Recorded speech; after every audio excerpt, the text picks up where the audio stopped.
Welcome everyone, my name is Manuel Martinez and this is another episode of Career Downloads. For each episode I basically hit the refresh button, bring on a different guest to learn more about their background and their experiences to help you gain some actionable advice as you're managing your own career. For today's episode I have with me Mike Green. Him and I met at a couple networking events through SIM, which I've covered before in the past, so that's the Society of Information Managers. And we got to talking about just some of the video production and have since collaborated on a number of different projects. Got to know a little bit more about his career, a little bit more about him as well. So I'm excited to kind of share a lot of that information with you. So with that, I'll go ahead and introduce Mike. Hi. Appreciate you coming on, and similar to what I do for all the guests, if you don't mind telling me about what your current role is and some of the roles and responsibilities. Sure. So my current role is IT manager for Clark County, Nevada IT.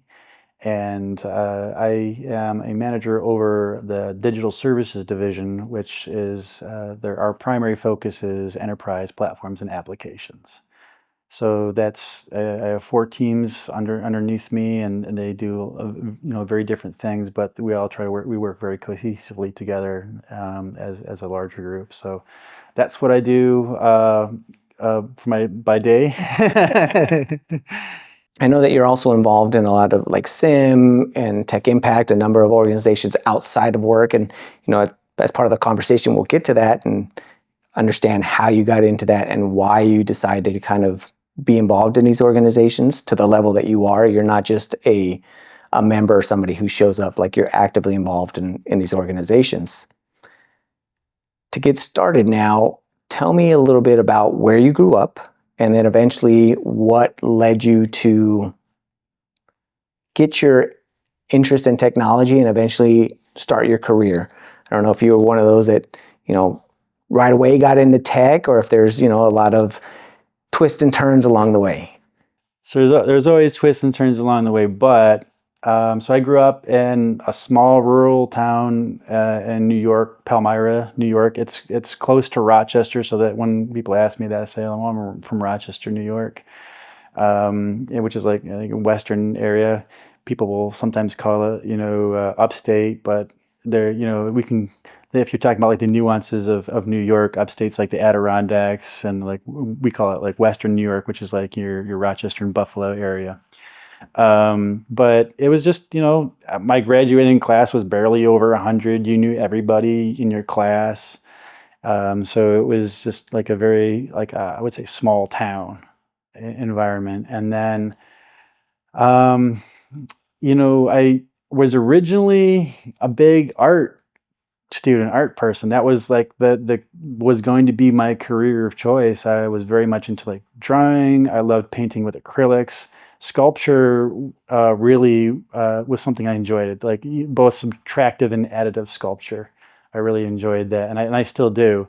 But I came to a crossroads towards the end of high school, and something else that I actually really enjoyed was video games. I played Nintendo, I played Sega Genesis, so I really liked, computer games and things like that. So as I'm nearing the end of high school, I'm like thinking about like what's my career path going to look like if I continue down the art, and I'm like, well, there's probably only like a 1 or 2% of the people out there that do art that are really successful, that can make a good living at it, and everybody else is like an art professor or an art teacher. And that's not to discount it, but that I was just like, I felt like, is that going to give me job security long term? And for me, that I didn't see that for me. So the other avenue was like, we didn't call it IT back then. We just called it, the career counselors like, you should look at it for a job in computers, right? That's what it was. So I was like, okay, you're right. I think I could do that. And I said, if I could make a decent living at computers, I saw that only growing. And this is like the mid 90s at that point. And then if I could make a decent living, and I could do art on the side if I really wanted to. So and I never looked back. And I don't regret that decision. So, I was 18 years old, about a year out of high school. I kind of wanted to just dive into like a career in computers. So I didn't go to college until later in life. So I didn't have a college degree. And I was like, how am I gonna do this? And then a friend of mine's like, I'm going to this program. It's a 16-week course, and at the end you get like a certification that like for like a network technician. I was like, that sounds really cool. Let's like, obviously he's my friend too. I'm like, so we took the class together, and like the same, I guess called cohort or group.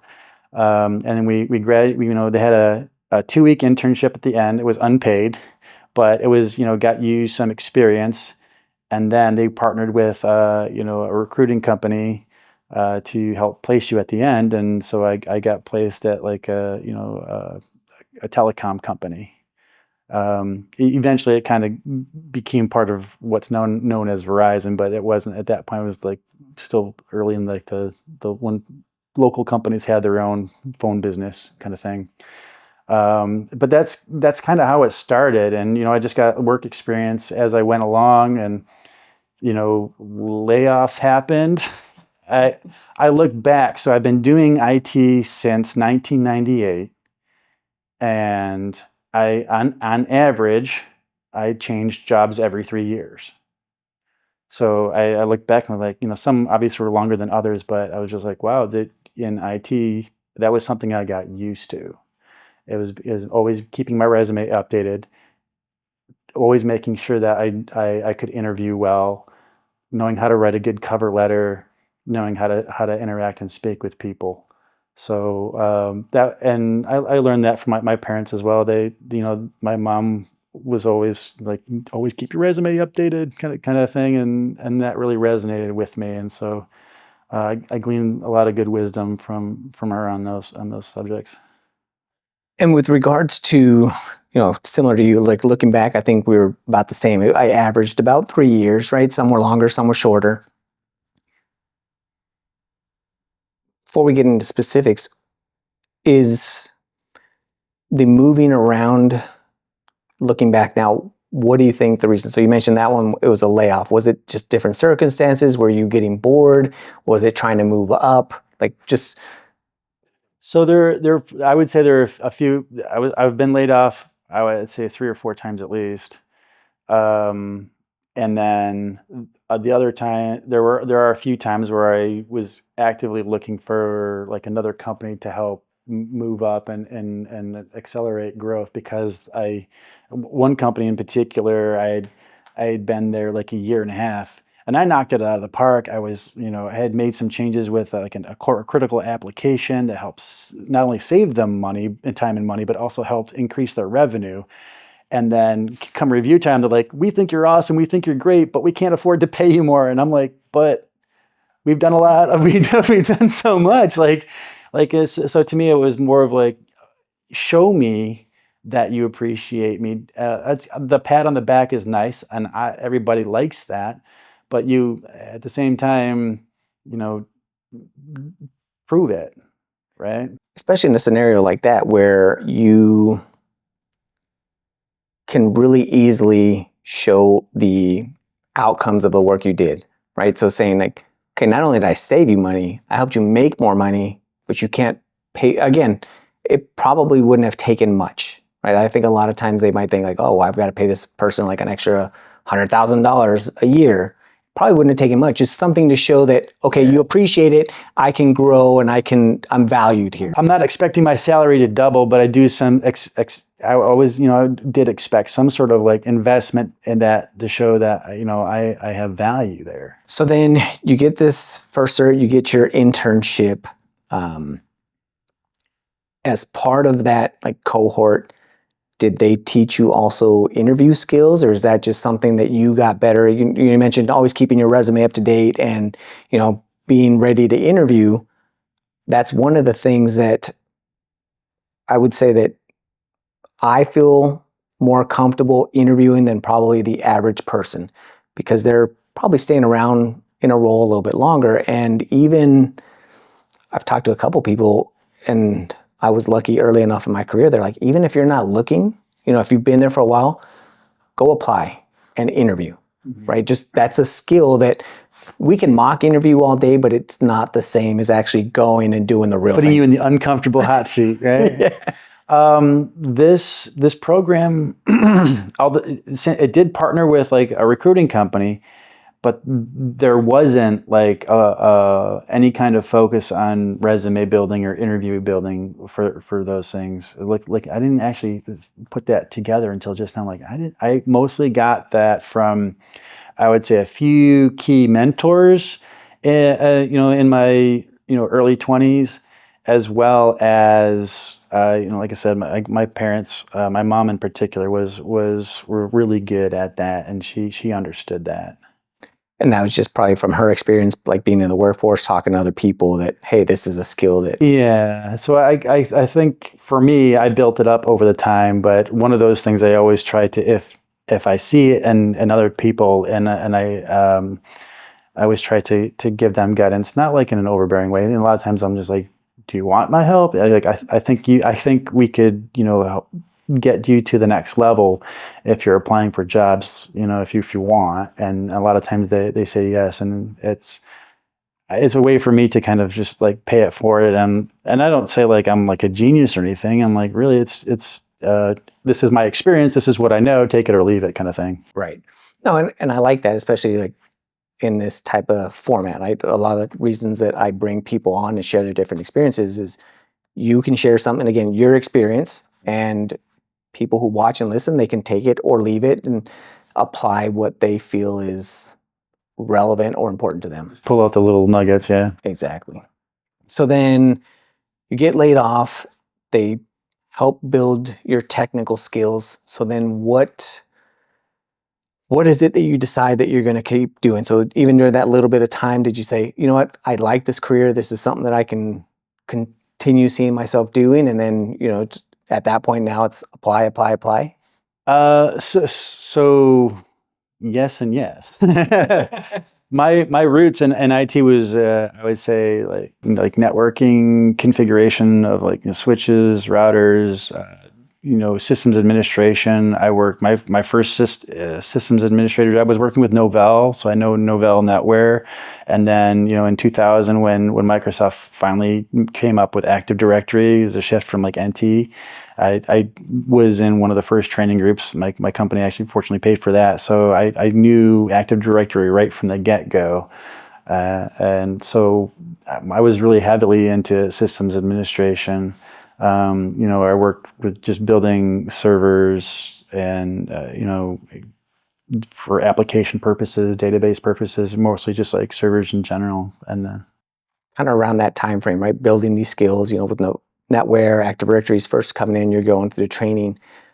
Did you find it was easier to find roles at that time? Because again, it wasn't IT, it was like computers. Yes, there's system administrators. It might have been harder and easier, right? Like harder in the fact that you've got to go and find them. It's not like they're just all over the place, but then easier in the fact that there's probably not as many people. It's not as prevalent as prevalent of a career as it is now. So my first IT job was a contract, and then they hired me on full time after like a 6-month contract, and then a year later I was laid off because it was like a global telecom company. They were just acquiring and spinning things off like crazy, and then I was actually unemployed for about 6 months, and it took me a while to kind of find my second job because I had some experience. And that first job, although I got a lot of exposure to Novell and even Unix, for like the whole period I was a contractor was really just data entry, and so I wouldn't say anything overly technical, but so took me a while to kind of transition from that first job to that second job, and then I managed to land. It's funny because my unemployment I could have extended it or let it run out after 6 months, and I didn't want to sit around anymore. So I literally took a job doing like night stock at like a computer store that doesn't exist anymore. But I was just doing night stock, And I worked there for a total of 3 weeks because I was still interviewing on the side for actual IT jobs. I worked there for 1 week, found out I got a job in actual IT, back to where I was at. And so then I put in my 2 weeks, and I felt really bad about it. But at the same time, I'm like, this is my career, not just a job. But I did take like a night stock job just to pay the bills, just because I didn't want to sit on my rear, just waiting for something to happen. So and then the next job was, I think I was there about 4.5 years. And after that second job, because I had been there for a significant amount of time, coupled with I had, over 5 years experience at that time, it became a lot easier to find positions. I had a level of experience that could get me into a lot of IT positions, and maybe they weren't like super like high level positions, but I didn't have to really, I could find work pretty easily after that. And during that time, apart from the experience, so you mentioned you got your first, certification. Is that something that during that next 5 or 6 years, did you continue doing certifications? Like, did you see, hey, this is helpful, or I'm just so busy with work and trying to learn what I need to do to progress my career that I don't have time to study? The reason I ask is I've heard numbers of stories. I talked to all kinds of different people where they'll start that way and then they're just so focused like that they probably could go take the exam, but they're buying the books, but to read and know what they have to do their day job. And other people are like, well, I think I'm figuring this out. I have the extra time, or they see the value, or, I don't see the value, because a lot of times, especially in that period, there may not have been as many requirements to say, well, we're looking for somebody with, a CCNA or an MCP or things of that nature.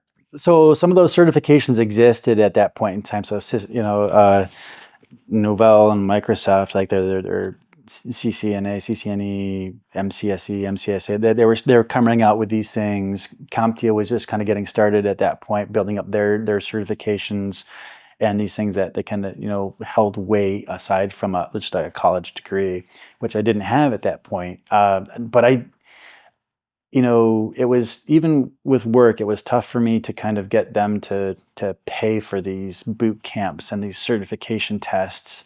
And if I didn't pass in the first time, what then, kind of thing. So I didn't have I had a few certifications at the beginning there, but then there was, I would say, a large gap in between. But they did do like a tuition reimbursement, so I took some classes on the side to kind of work toward a degree. Now I started IT in '98. I didn't finish my associates until 2009. So it was just like, it was a very long road. And then, I worked for a school district in New York for about, I would say, 8 years. And I had a good mentor there who was just like, let's just get you some more certifications under your belt. And so he really pushed me. And his philosophy was like, schedule the test, and then you got a deadline that you got to meet. And I was like, okay. And so I scheduled a test. He's like, don't put a way out there. He's like, go like 6 weeks out, and that's it. So I scheduled a test for my CompTIA A+, and this was like back in 2006. And he helped me study. I bought like a book. I did practice tests, and this was like all out of my own pocket at this point. Nobody was paying for it, but I liked what he taught me. It was just like, nothing motivates people more than a deadline. It's just set the date and get to work, kind of thing. With setting that deadline, and one of the questions I was going to ask is with regards to kind of the way you study or what kind of motivates you. I know this is a little bit off topic, but I wonder if there's a correlation. I know that you also played competitive volleyball, right? So a lot of people that I have met that played a sport or did something where there was that kind of that structure, or having to go to practice, I've seen kind of the full spectrum. There's people that have that built in, and they're like, okay, I'm used to like a schedule. Okay, practice every day from this time to this time. And they take that same approach when they go to study. Like, okay, I'm going to go study this time to this time. This is my practice time. This is my lab time. And there's others that are like, they had that rigidity similar to like sports or like the military. Like they had that where they break away. And I would say I was probably somewhere in the middle. Like there's times where I had to break away from that rigidity. So when it came to studying, the only way that I found that worked for me was similar to what you said. Is I had a friend of mine who said just schedule the exam, because I was like, oh well, I'll study and I'll make the time, but until you have a deadline or a date that's coming up, it made it tough for me. And I'm like, well, at some point, I'll take it at some point, but until it's written down and scheduled, it was tough. I'm the same way. So I'm very competitive by nature, I would say. I play sports. I definitely play to win, and I always try to really do whatever I can to make sure like I'm in the best place I can be to compete. Um, I found, so I talked about like just taking like night classes and things like that. I realized that for me, I don't do good without a lot of structure, as far as like getting things done, I would say. And because I was taking classes, and they had just doing some like distance learning classes, and I was doing that remotely, and I didn't do so good at those classes. And then um, I got laid off and I was going to school for my associate's degree, and I was going to night classes actually on campus and part time, and they laid me off and then they couldn't hire me on because they didn't have an associate's degree. That was like the only reason. And I was like, well, I'm just going to go back to school full time, and if I do that, I can finish my associates in 2 semesters. And that was my goal. I took 18 credits in the fall, and then it was really tough. I took 22 credits in the spring, and I was like, and I had to get special approval from the dean to do that. And she's like, "Are you sure you want to do this?" I'm like, "Look, if it's just 3 months and I'm done, I could do it. I could just like put the blinders on. I can go be on campus." And I was on campus like all day, every day. And I made sure to do like all of my homework while I was on campus, because I know if I left campus, it wasn't going to get done. I was like, I'm just too distracted. So I stayed there where I had the structure and I had the environment that was best suited for me to getting things done. And so I figured out that's how I work best. Is that environment, that structure that you're talking about when you're competing, you've got like a regiment. That was how my mind kind of prepared itself to work. And with that, like, so in that environment, and I'm sure that the situation changes, but did you work better studying and doing work with other people, by yourself, mixture of both? It was a mixture of both. It really just depended on like what was going on. I definitely would collaborate and talk to my peers, especially if I was struggling on like a homework assignment. I'd be like, dude, I don't get this. Like, can you explain to me? Because I didn't feel like the professor explained it in any way, shape, or form that I could understand.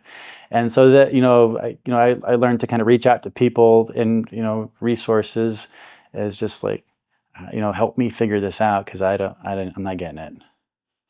And that ability, and I'm going to call it ability or a skill, to go ahead and ask for help, is that something that you felt comfortable doing just because you were so determined to get that result? Is like, I need to finish, and get this associates? Or do you think it's a combination of just kind of growing up and with sports? And the reason is because you and I have talked on the side, and for me, working on team sports, and I've done the individual things, but with a team, you learn to work with other people. Mm-hmm. You learn to identify strengths and weaknesses. At least me personally, and some of the other people I've talked to, is like, okay, hey, you get this, you're better. Like I'm not going to get this, or hey, I'm trying to improve, in this area. What should I do? I didn't have a problem doing that because, again, through sports, through coaching, that made it easier for me to go through. Like, I played basketball, baseball, soccer, like all these things. And especially in baseball, that's the one where for me was the toughest, because it's so regimented. Like, you just have to go through. I'm like, I'm not getting it. Like, if you're not hitting the ball square, like, what am I doing wrong? And people will go through, and I was okay asking people, because like, the only way I'm going to get better, like obviously I can't, like you said, like I'm not getting this. I can't figure it out on my own. Hey, can you help me? Or what do you see that I'm not getting? Yeah, so I mean, so it was just making friends with your classmates, and then just not just what'd you get for answer four, but it was more like, hey, let's go get lunch, like in between classes. We both have a break at the same time, getting to know them. And then, I knew if I needed help with something, they were there and I could ask them comfortably, like, what am I doing wrong? And the same goes for them. Not that they always did it, but some friends would come to me and like, hey, I'm struggling. And so I learned to be very like open with information. I want to share as much as I can because if they help me be successful, I want to help them be successful. Very just, but it was a friendship, right? It wasn't like a professional, like contractual agreement. It was just something that, they're my friend. Of course, I'm going to help them out. But at this point, like I said, I was going to school later in life. So I had already been in my professional career, 8 to 10 years. I had already kind of learned how to do networking and going to conferences and things like this. I'm going to I'm almost 30 at this point. I'm going to college like on campus and like with students who are like in their early 20s. So I felt like I could, and although there was like an age gap, I still felt like we could connect because I could give them experience and wisdom from my point of view as far as like what to expect in the job force and help them and to either resume build, interview skills, things like that. And then they can help me out with my homework because I'm like, I don't get things anymore. Right. Okay. So then I'm assuming during those 2 semesters you were able to go through, finish your associates. They were that spring semester where I did 22, man, that was really rough. I don't recommend that to anybody, but it was like I did if I got it done in that spring, I was done with the associates. That was it. I didn't have to wait for like a summer. I didn't have to wait for like a fall semester. I could just get it all over with. And interestingly enough, so I was a contractor for the school district, and they laid me off because I didn't have my associates. I went back to school full time in those 2 semesters, and then they hired me on full time back at the school district. Really? After having the associates? Yes, 100%. So that was really the only... That was the only thing. Wow. And it's funny because I think at that point, there was a lot more, like they were a lot stricter with stuff like that. I remember some of the roles that I would apply for or people would apply, and if you didn't have an associate or if you didn't have some sort of degree, like it automatically disqualified. That still exists today. Not so much in private sector, but in public and the education sector, I would say it definitely still exists. Right. And for certain roles, I guess it kind of understands. Educational, like medical, legal, I think it makes a lot of sense. But for IT, it made less sense. Yeah, and that's what I meant, like within the IT field. Yeah. Yeah, other ones, I want to make sure that I have a doctor that, got his degree and didn't just figure this all out on YouTube. That's right. There's certain professions that we're like, that's not going to slide. That's right. So then they hired you back on, and then kind of what happens at that point? So it's interesting. So I was working there, and things were good for a while at the school district, but I gotta say I got complacent in my role. I was like at that point I just kind of said, if I was did this for like 30 years, I'd be okay with that right now. And then but I met my wife at that point in time, and she's like, I don't know if that's this is all you want to do. And I'm like, okay. But so she helped me see like a larger picture, and then so I guess I got a little bit of ambition on that side. Like, what? She, kind of put it in me that I could do a lot more. I didn't have to just be like a network technician. Not that that was anything bad, but like I had a lot of potential that I could do a lot more. So I took like that's actually when I went to like my next job, and that was the job that I knocked it out of the park. And then a year and a half later, like, well, you did great, but we can't do anything for you. And so Then I went on the active job hunt, and I found that was my first IT manager position with a nonprofit legal aid. And so just that was like a really big, I think that was the first time in my career that I wasn't just looking for a job because I was let go. At that point, I was looking for a move up, and I found it, like a really big move up. So that job I was at for a year and a half was like a shipping transportation company, and I was a supervisor there. It wasn't a very big company. There was a supervisor of like I would say 3 or 4 people. But then I got to the law firm, and I was like an IT manager. Started working more with like the budgeting and planning side of things, like contracts, and it was a very big door that opened on that one. And then I was actually laid off like a year and a half, like a little after that one. So I'm just like back out. But an interesting thing happened from that job as I had done networking at this particular convention that I went for, like legal aids in New York, and I met the president of I'm an MSP service provider, IT provider, and I just had this feeling like I need to get to know that guy, and I don't even know why. I was just like, I need to know that guy. He seems like like a really knowledgeable guy. He knows a lot of people. I just need to figure it out. So for one way or another, I managed to finagle like an intro and then get myself invited to like dinner afterwards after the convention. And I was like, yeah, I'll go, I'll totally go. And so we went to this Ethiopian restaurant in New York City, and we had really good food, and there were a lot of like big power players and like that in that space that were there, and I didn't know at that time like how that would impact me. Fast forward, 6 months, I get laid off from the law firm because they're dependent on grants, and grants had dried up, and so I don't fault them for that. But like the first phone call I made was this guy's name is John, and I'm like, John, they just laid me off. He's like, well, that was dumb. That was dumb of them. But and I go, do you have any opportunities? And so then he hired me on as an IT consultant.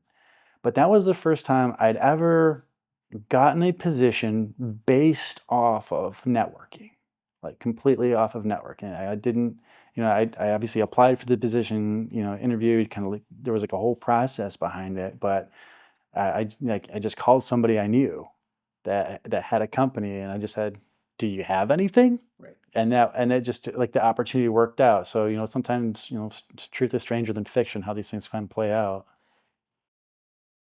And that like something drew you to kind of go and talk to this person and go through, and you mentioned you had gone to conferences before, and I'm sure you've had networked and met people. What is it about that interaction? And because again, it was only 6 months, but it was enough.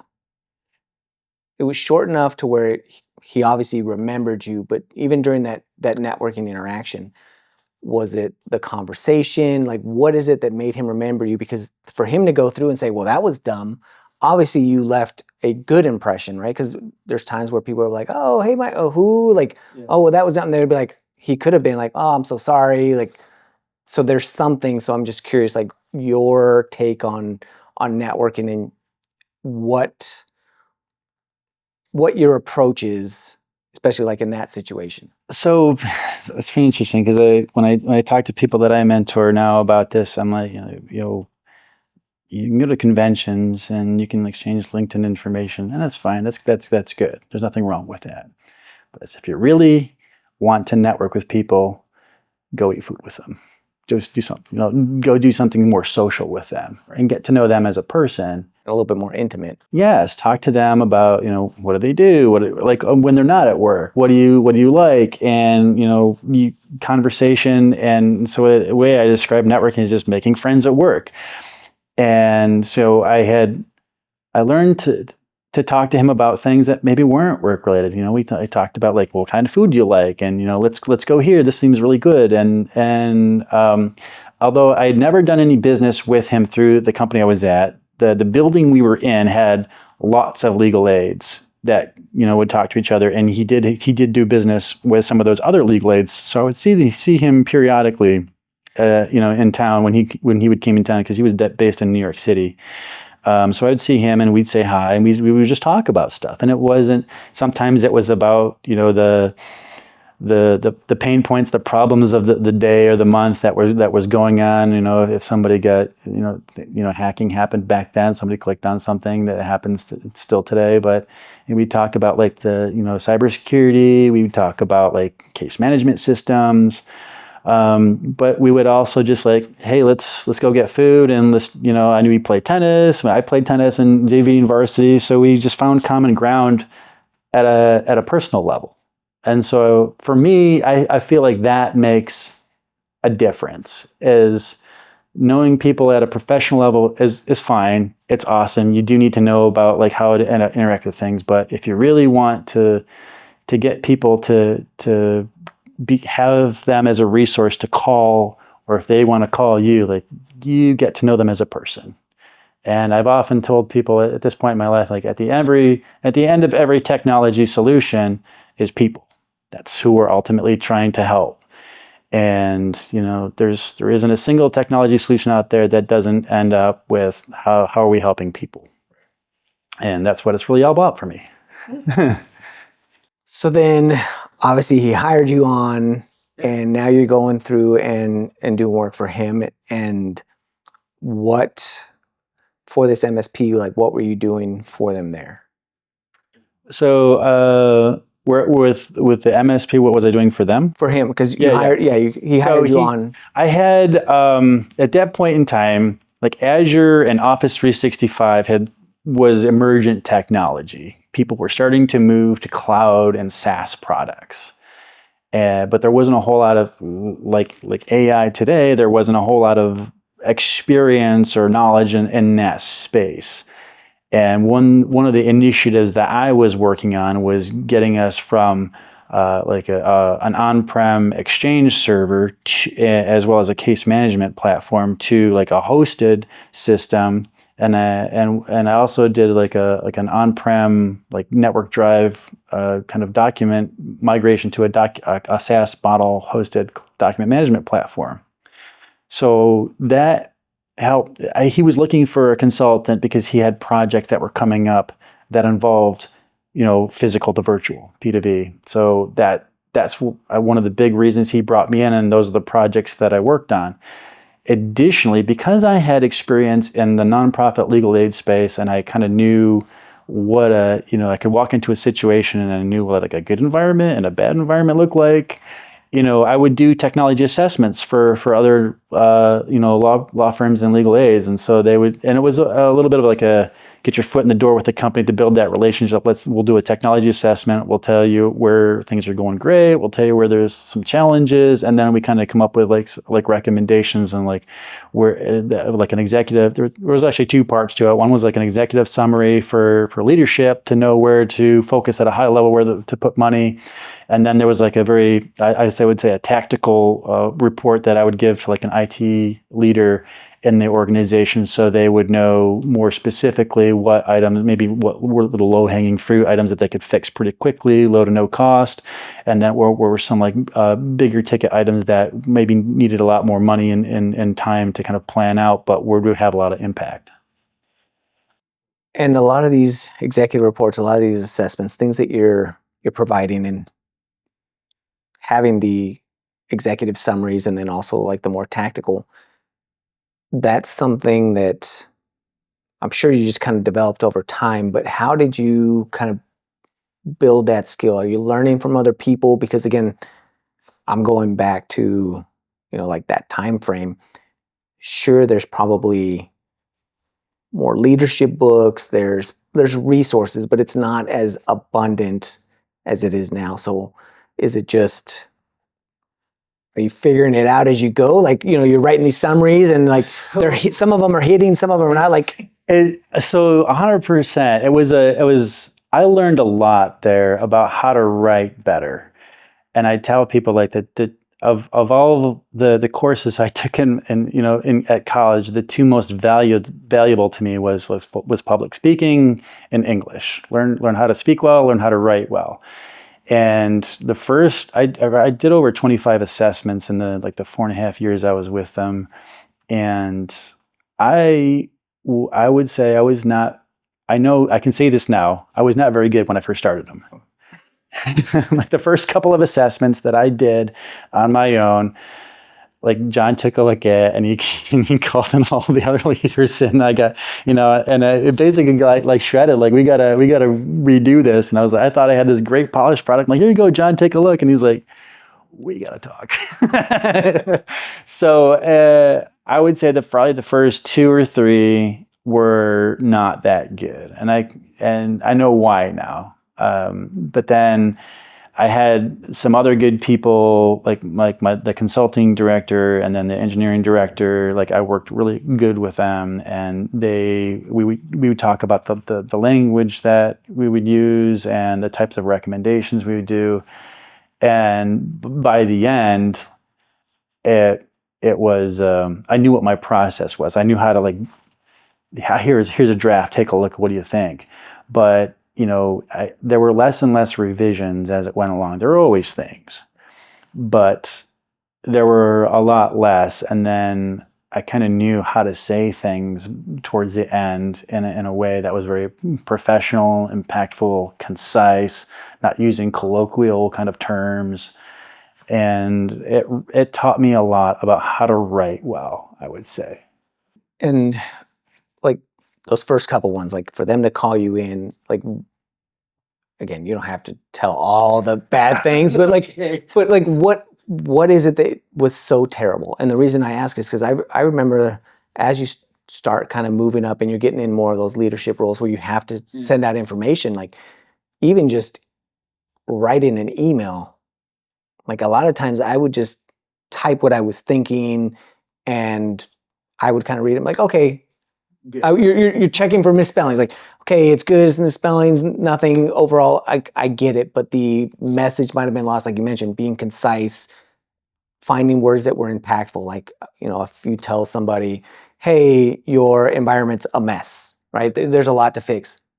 Doesn't really tell them where to go. Yeah, like where to go, or, I get you're trying to summarize it for a leader, but say, okay, based on, you start to learn to use words like based on the current state of the environment, this could lead to potential revenue loss. It could lead to downtime, like understanding those types of words. So is that kind of what you had to focus on? So a lot of it was word choice, not using, I would say, plain language in a lot of ways, language that was more professional.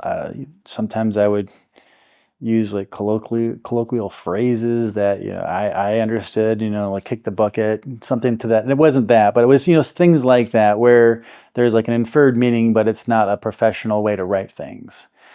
And so what they gave me was like a visibility into what I was doing. And like, oh, I see that now. I get why that does. I shouldn't, put that word or that phrase together like that. And then I'm always thinking like, how else could I say that? They would give me some suggestions, and then as time grew on, I became more like the wordsmith myself. And so I'm just like, by the end, I felt really strong about how I could say things, and then people would start to come to me, what do you think of this? And they're asking me like what I think of what they're writing, and like, is this a good way to say it? And I was like, and then I would give them recommendations. And so it was like kind of flip-flopped in I would say a really positive way. But yeah, it was just a lot about, I would say, word choice. It was about how to say what it wasn't what I was trying to say, it was how I was saying it. My recommendations were fine. They were just like, we got to find a way to say it so it's gonna make sense to like an executive leader or like an IT manager, and it can be actionable.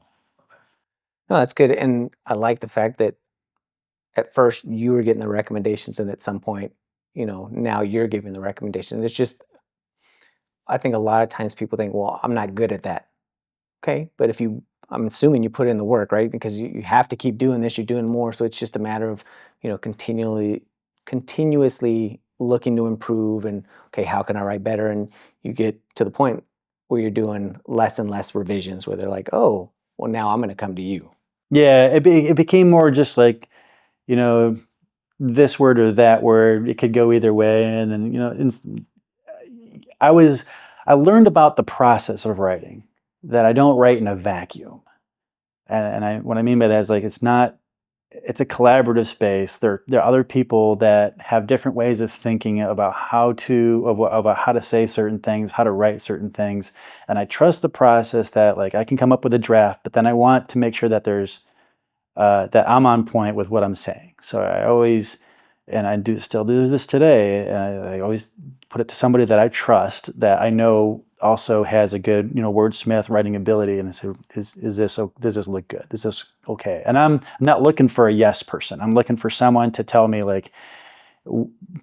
what's right and what's wrong with it, because I know ultimately that's how I make it a better polished product. And I teach this to people that I mentor today. I'm like, this isn't personal. And then the first couple of times when they roasted me, I took it personally. And and my boss is like, "Do you need to take the afternoon off?" And I was like, "Yeah, I need to take a walk." And it was a very personal, like, I just took it that way. And I learned that it's not personal. At the end of the day, if customers are paying money for this thing, they need the best possible product. That the report needs to have an accurate reflection of what we're trying to recommend, what we're trying to say is good, what we're trying to say is bad, or needs to be remediated, and it has to be a good reflection of the company itself, because this was like the entryway into a lot more business with that company. So it could make or break future deals. Okay. So then now you've gone through and you're getting well at, writing these assessments. You had done a lot of this. You're picking up, word skill or writing skills, becoming more of a wordsmith. And this is all still happening in New York, correct? Or Yes. On the East Coast. So then what progresses that eventually gets you to kind of move and then head over towards the West Coast? So my wife was a GM of a hotel over there, and it was like, I wouldn't say like a big. It was a privately owned hotel. It wasn't like a big chain hotel. But then they sold it off, and there was new ownership, and the new owners were going to turn it into like a chain hotel, which is fine. But I would say their management style was very different than the previous one, and it was a lot of tension on that. So things kind of get very, very uncomfortable for her and her work situation. And I think we knew at some point, like all of her family was out in the western states. I had family scattered all over the U.S., but I did have a brother in Utah and a sister in Arizona. So Vegas was kind of a midpoint between them. So I think that made a lot of sense. And so when things got really kind of uncomfortable for her, I was like, let's just go. Well, you've been a GM of a hotel. I'm pretty sure there's a few hospitality like jobs in Las Vegas, right? There might be a couple. So we made the jump, and we made the move to Las Vegas. I didn't actually change jobs. I stayed working for the company based out of New York City, because it was a full remote position. I was working at home, which is weird because I just talked about like how I didn't like being remote, right? But I was full remote for 4 years, and I can tell you, this is where I learned to hate working remotely. And I'm sorry for all the people who love working remotely. And what is it about working remotely that you didn't enjoy? So I'm a very distracted person. So when I was at home, like I was just there's 100 other things that my mind was like, oh, I should, clean the house, do stuff outside, have a hobby with like Legos, I still gamed with friends. So there's like all these other things that were just distracting me. And it was just kind of, I needed an environment that I could put the blinders on to kind of get into my work mode. And I was looking at, like renting an office space, something like that, just to kind of get me out of the house. I had a little bit of cabin fever as well, and I was just like, I do not want to be in this same building all day. Got it. So then it made it easier for you to come to, and continue working. And then I'm assuming now you're starting to not enjoy this remote work. So then you decide, all right, it's time to start looking for something where I can go into an office. So yeah, so that's part of it. And the other part of it, the cost of living in Rochester, New York is much less than Las Vegas. So I moved from Rochester to Las Vegas, but I'm still making a Rochester wage. And I was just hurting financially. And I said, I need to make a change. So to find something that is going to pay what the cost of living here is gonna demand. So that's why I started looking around for places. And again, because I didn't like working remote as much as I thought I would. I was specifically looked for something that was like in office, 100%. And that was how I ended up at, I would say, at Clark County. And I had, because of my experience with applying for the school district in Rochester, I knew how civil service jobs worked. I knew how to get them to send me alerts instead of me having to apply for just like every opening. And it's not something it's not a secret, but it's not like also advertised either, like how to do that. So I found I just went on their website and I found like civil service lists, and I looked at their job descriptions, things that I felt like I could do. And I got on 3 civil service lists. And so then now I know that they're emailing me for every time there's an opening for that job listing, I got an email. And so I probably interviewed, I would say 4 or 5 times before I finally found the job that got me into Clark County. And going through kind of the interview process, right? Like interviewed and you went through 4 or 5 there, you've gone through some of the other ones, kind of looking back now and eventually what got you into Clark County. So what are some of the things that you feel are good interviewing skills that you've picked up, or that if you don't want to give away all your secrets, that's fine, but just, what are things that, you mentioned that you help other people and you've given through, just kind of looking back now, similar to you, like I go back and I'm like, oh, this worked well, this didn't work well. So I was. These aren't secrets, by the way. They're not like trade secrets. I'll tell anybody who wants to know. But obviously, you want them to make an impression, right? You want them to remember you. And when I go in an interview, I'm always trying to think of like, what can I even if it's just like a conversational kind of item, like you got Lego flowers here, just something that we can use and I enjoy playing, building with Lego just a recreation, so I could use that as a conversational piece. But it was always like, what can I bring to show that I'm, because you're interviewing now, like I don't want to be a candidate, I want to be the candidate. So I need to show them that I bring value, I bring energy, I have a spirit of learning, collaboration, growth, and I have a good work ethic.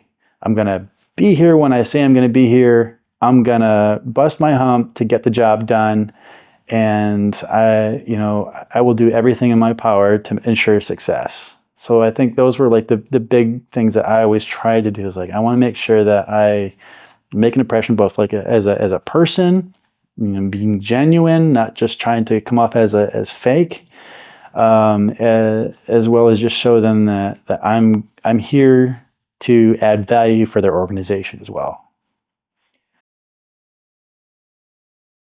And you're not in the current role that you kind of started there. So then what's that progression? I mean, was it just kind of natural? You mentioned like every so many years, on average, you're kind of moving up or switching roles and switching jobs. So then once you get in and you kind of get your first taste of Clark County in this role, where you're like, okay, I like it here, I want to keep moving up, or after a couple of years, you're like, okay, I've mastered this skill, or I'm pretty confident in this role. I want to try something else. So I wouldn't say that. So my first job in Clark County, um, I've seen people either in this particular environment, they would either struggle or they would thrive. They knew how to adapt. I mean, we're working for elected officials, and that's different than just working for like a manager or a director. So I was essentially a supervisor over the IT group in this department, and because I had enough experience under me, and I would say political clout, just because my mom was actually an elected official. So she retired, having served in a public office in a number of different capacities. She was on the school board. She actually signed my high school diploma. She was the town clerk. She actually signed my marriage certificate. So things like, but so I learned some things about how it's different for working for an elected official than just working for a regular manager. And I was able to adapt my approach for how I interact with people, and in a way that I was able to thrive. And so that was kind of like my experience. So I was able to build trust and rapport with the leadership team there. In fact, I was part of the leadership team at that point. You brought up an interesting point there, is you were able to adapt but still remain who you are, right? So I think sometimes certain people think that, if I don't want to change who I am, right? I'm like, oh, I want to be my authentic self. And you can do that, but when you say adapt, what is it that you mean? Like, I think I have an idea. Like, for me, adapting is, okay, I have to understand how I interact with these people, right? And it's not, how do I become fake and try and come off as a persona of somebody that I'm not, but it's more, okay, I understand that this person, I need to be more direct with them, or with this person, I need to really be careful of how I choose my words, or, hey, they like things done a certain way that maybe is not the way that I'm used to. So is it things like that you mean? It is, but I'll tell you where I kind of got this from, and it stuck with me. So there are different kinds of like personality assessments out there to tell you like how you are. So that shipping and transportation company I worked for, one thing they did is put me through like a leadership, like I would say, I guess a workshop. It was like a series. It was like over the course of like 6 months, or you like meet every month, and they did a DISC assessment, and it was really cool. And I still have the packet from my original assessment today on what it was. And it taught me a lot about like what my personality style is, like how I operate. And then it didn't just tell me what I was. I could kind of guess what kind of personality, but it also taught me how to, like, if you're this type of personality, you have these kind of personality traits, this is how you would deal with people with different personality traits. And so that's what really gave me an edge with working with people. I could then see them, and I could see their personality styles emerge as I would talk to them and get to know them in the departments. And so, when I first got into Clark County, I could see these different personality styles. And I could see, so for me, it was just like adjusting how I would communicate and interacting with them to adapt to their personality style, how they absorb information, how they like to work. Full disclosure, I'm like very much like idea, like free thinker in my head. I love change. I love new things, but I'm very like opposite for someone who's just like, I like process. I like procedure. I don't like to deviate from process and procedures. But so that's very opposite from the way I am. So I had to adapt. And I know this is all like, well, you said you liked, like, you regimented and you like to go, you had to learn on campus and stuff like that. But it was because I was such a free thinker, I had to put myself in a structured environment to force myself into a mold that I could, win or succeed at. And so I learned to adapt how I interacted and communicated with them to what was going to be successful there for their communication style. So I would say that was the big differentiator. Interesting. And that's part of that assessment, is where they would teach you about others, because I've had those DISC assessments. Like, I went through one at an employer where I was at, but it was really just to tell me about me, and it's so that they knew how I worked and what motivated me. But I never got the part of, okay, well, what's, this is how I am. What's Mike's? Yeah, because you're this, we know that you're gonna. And they did really good, because out of that, they realized that what drove and motivated me was kind of learning and constant change, similar to you, like that free thinking. So as part of my contract with them, it was, hey, if you achieve these certifications, so I was working for a VAR, a value added reseller, it's, hey, I do this assessment once I had cut and got the offer, and written into there was, for each certification that you achieve, it raised my base salary a certain amount. They knew that that was, for me, learning. It was a motivator. And I was like, everything that I did, all these projects, hey, we have this new project. You want to learn this new thing? Yes. Because again, they knew how to work with me, but I never knew, what everybody else's other style was, to know, okay, how do I work with somebody that doesn't have the same motivations that I do? Yeah. Like I said, like learning about yourself is one thing, but the other side of that to that same coin is like, everybody's different. And so I need to learn and they didn't go through a DISC assessment. They didn't go through that same thing. So they completely, oblivious to like what all this really means. And maybe they butt heads with a lot of other people. I've interacted with a lot of people and they're like, oh man, they're so hard to work with. But I was able to work with them effectively because I knew how to change to fit, to suit them. And they didn't even know it. It was just like, oh, okay, they're good to work with. And so then that helps you in that role. And I'm assuming a lot of being able to kind of work with other people, and it starts to, again, probably set you apart from everybody else and make you, I had somebody else, another guest on here that talks about making yourself memorable. You become a person that you can work with anybody. And I relate to that, because, a lot of what you talk about, like, oh, that sounds like me. I'm able to work with a lot of people. Now, I don't know their personalities, but I just know that it's always been a skill that I can get along with everybody. May not like everybody. I can tell you there's a lot of people I had to work with that I did not care for, but I knew how to work with them to get a project done or get an outcome. And then that's it. We weren't going to lunch together. We weren't hanging out after work.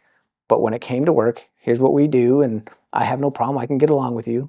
But then that's it. Yeah, there are those people that like, I'm not good. We don't have to be friends at the end of the day, but we're here to do a job and we need to get it done. So how do we move forward? So now you're here in Vegas, you're at Clark County, you're starting to kind of learn there, and you're a part of SIM, and then you're also part of Tech Impact. SIM, I know, is a national organization. Were you involved with that outside of there, or is it here that you start to become involved in these organizations? And the reason I ask is you're pretty active. I start to see now why you put in the amount of effort that you do with these organizations. Just hearing your story of how, like, oh, you're a knowledge sharer and you like to help other people. You've had people help you. So it sounds like that's where that desire, that ability to want to kind of give back, especially, I'll let you tell it, but hearing your first encounter of going through that cohort with your friend, of going through, like, hey, I can't go to college, but here I can go through this, this kind of like boot camp style. And that's what, for those that aren't aware, Tech Impact does something similar for younger people to kind of go through and, like, okay, you can't go to college. Well, we're going to put you through it's a 16-week program where they go through and they help, and, they get that certification. So is that part? Now it's clicking for you. Now it's starting to click for me. Now I'm seeing it. So, I'm just curious how you got involved in these organizations. And obviously we figured out why, at least for Tech Impact, why you're so passionate about it. Yeah. So when I was in the recorder's office, there was a guy, his name was Chris, and he had been working with Tech Impact, and he's like, hey, you got to meet this guy Martin, and Martin Bennett, and works with me on the Tech Impact side with Clark County. And so he's like, you got to meet Martin. I worked with him in the past. He's a really great manager. people he's well respected, and I think you should start talking at some of these events and even mentoring. So he got me mentoring with Tech Impact, and he gave me an introduction to Martin. And Martin at this point had been doing this, I would say, Clark County, professional development day for, I would say, maybe 6 or 7 years already. So he really laid the groundwork for that program with Clark County. And I started off just by mentoring, and then met Martin, and then just started attending the sessions with him. But I got involved with it because when he explained to me what the program was, I saw me. It was like, that's my passion. I was like, I want to help these people get the best start that they can, because I had a similar program that I took in New York, but I'm like, I looked at Tech Impact and what they had so much more support, so many more offerings. And I was like, this is something that I could really be a part of and feel like I've acquired all this experience, I've acquired all this like information and knowledge, and maybe not all of it's useful, but Pick and choose what you want. But it's right. There's the buffet, but I felt like I saw myself in these students, and it was a way for me to really just like to share as much as I can to give them the best start that and I was like, if what I had, which is I would say not as, the program was great, so I'm not going to discount it, but what Tech Impact does is here in Las Vegas is heads and tails above it. But I was in my mind, I'm like, if what I had then got me to where I am now, if I help them with this program now, they will be so much farther ahead of me by the time they're my age. And like, how do I build like the next generation of IT leaders and in our own community? That's like my passion, right? I'm getting all choked up about this. No, and that's awesome. And I can see the passion. And I guess the question I have from you is, that's not a common mindset to say, how do I help you be in a better position than me? Like be farther along. Yeah. And this is probably why I get along with you so well, is because I feel the same way. Like, I don't have a problem. Like, if I can share information with you, if I can help you and you can be better off than I am, like, why am I going to stop that, or why am I going to not do that for you? Like, people are like, hey, like, let's make a global impact. Well, how about I make an impact here and say, if I can help you, and here's what I did, and I had people that helped me along the way. And again, I don't discount the struggles that I went through. I'm like, man, I wish I would have known. Like, there's definitely that. It happens, right? I was like, man, I wish I would have known, because there's times where, if I see that same person, I'm like, man, if I had someone like me with this information, bro, I would be way farther ahead. The mistakes I would have avoided and the opportunities I would have seized I would have recognized at those points in my life. Yeah, like I was just like, wow, it's a lot. It's a powerful for me to kind of think about that. But why do you want that? Like, what is that? Just your upbringing? Is that just something that's always been innate with you to kind of help other people? I know where I get it from. It's my mom was always like, help everybody else. I definitely learned from my parents and just from the community and church growing up, like that service was a big part of my life, just serving other people. And I learned that the best way to get through your own problems is to just serving others.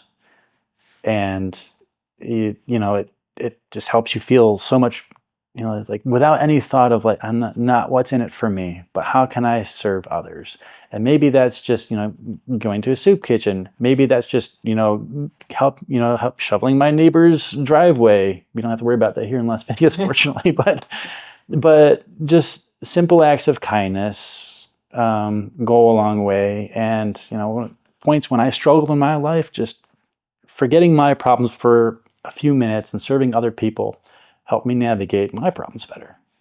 It does, and it gives you a different perspective, right? Like, one of the things that I've been involved with for a while, and it's tough. And I've taken my son, and we've done this for a couple of years now. We took a little bit of break, but there's an organization called Sleep in Heavenly Peace. They're a nationwide organization, and what they do is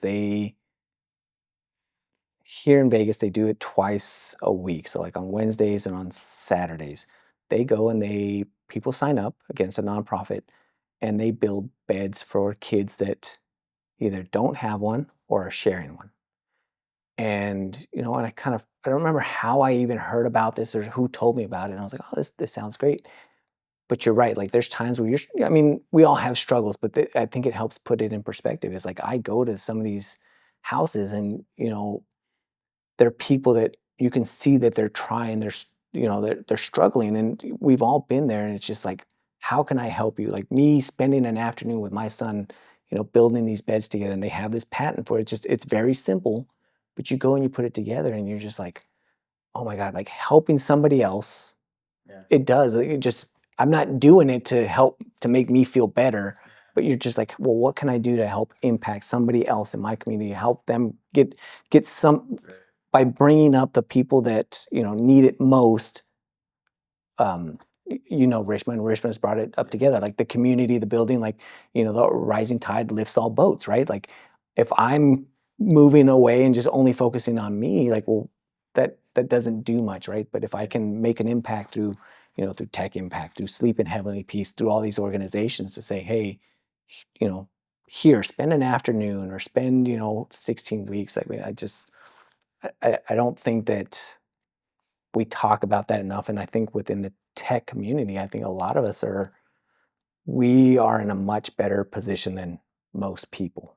So, if you have that little bit of opportunity to go through and help somebody else and lift up that community, I mean, it only makes it better for everybody. Obviously that's where like I guess like I think my passion, the core of my passion is, and so that's what big driver for me. I know you mentioned just what was the other Sim, yeah. So I got involved. So I heard about Sim when I first joined Clark County, but the department head didn't see the value of it at that point in time. So I didn't join Sim, and then after I would say 3.5 years, when I finally made the jump from the department to the central IT, then and Bob was the CIO at that point, who is our chapter president right now of SIM, and I told him the story. I was like, look, I wanted to be in SIM. I knew about SIM, but there was no buy-in from the department head, and he's like, let's make it happen. And so I was like, all right, let's do this. And then at that point I was just, joined as a member. But as time, as the chapter grew, there was a need for more, I guess, involvement and leadership. And so I remember like I had asked Bob one day, I'm like, what do you need? Just what can I do? And so he kind of just told me some of the things that the chapter needed now that they're kind of growing by leaps and bounds. And I'm like, put me in the game, coach. I'm ready. But I think marrying the two, and marrying might be I don't know, a strong word, but what I didn't know at that point was that Sim sponsored Tech Impact. I found that out after the fact, because I'd gone to a Sim event where they, basically they awarded a check and donated money towards Tech Impact. I was like, oh, these things are connected.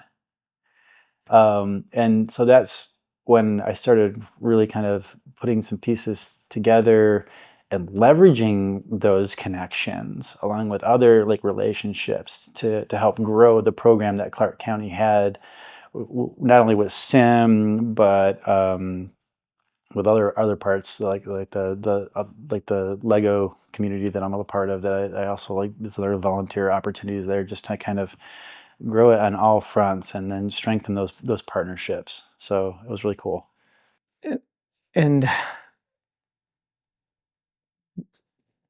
you're getting different value from both of these organizations, right? Because SIM, we've touched on it a little bit, it's more on leadership and kind of network building within people that are in the industry, whereas Tech Impact is people that are kind of starting.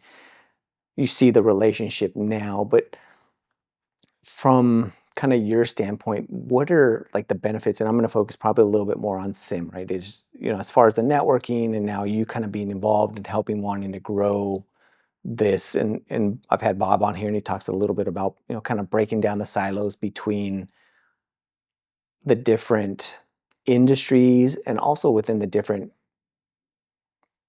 organizations that are here, right? So SIM's not the only tech organization. It's not the only tech professional. And like there's, we've talked about a lot of these and there's collaboration in between the two. So do you see, I guess, if someone were to say, well, why should I join SIM or why should I join one of these other programs, maybe not to start, like, hey, I'm not ready to volunteer yet, but maybe I want to, join AI, SSA or, SIM or one of these other ones. Like, what are the benefits that you've seen and, I guess go through and kind of pitch it?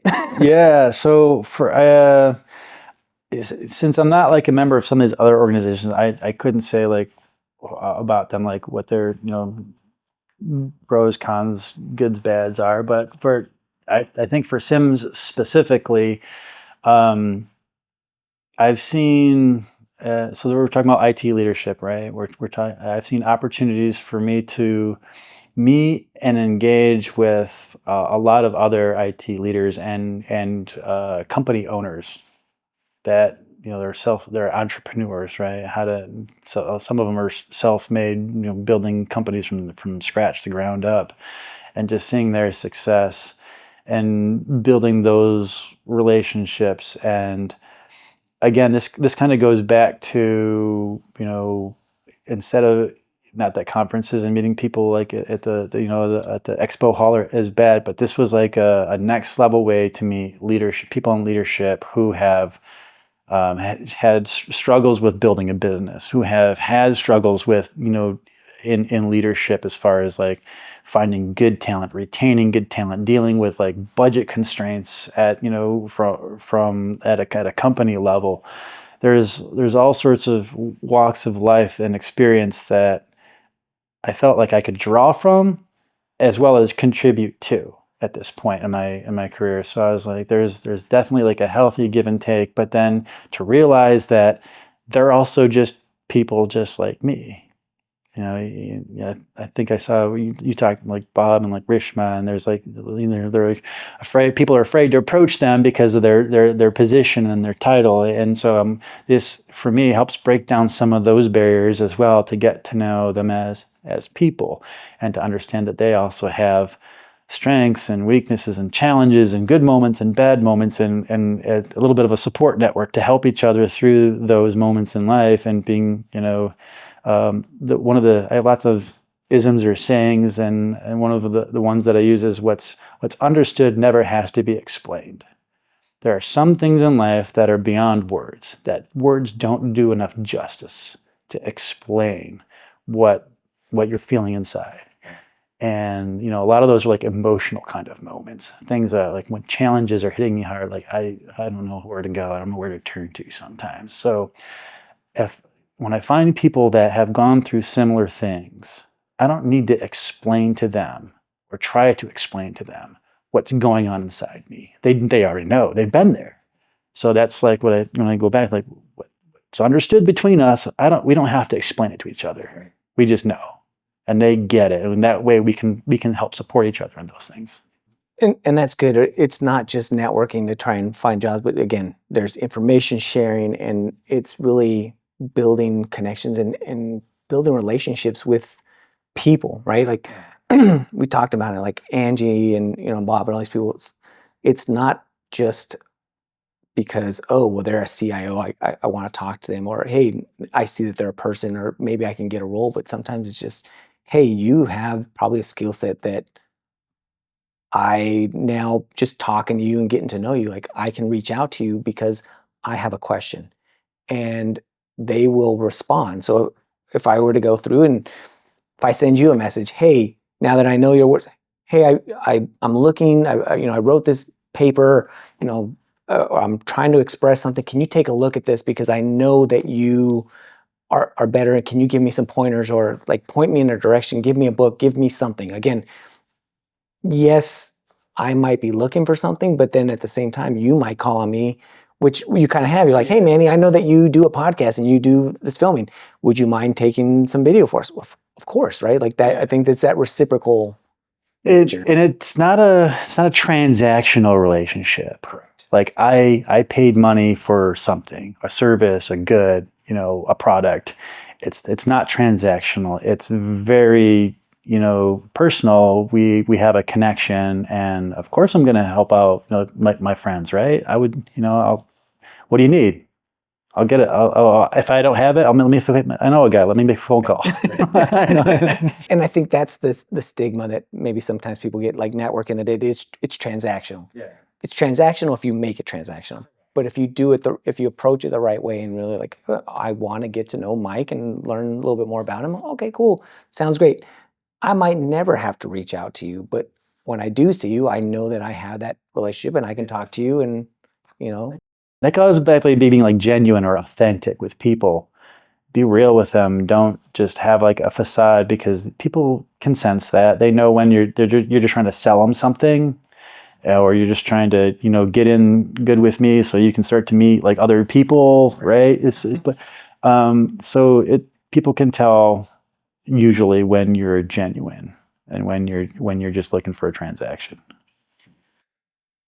So we've gone through a lot of your career. You've shared a lot of information about, how you approach interviews, just a lot of skills that you've learned along the way.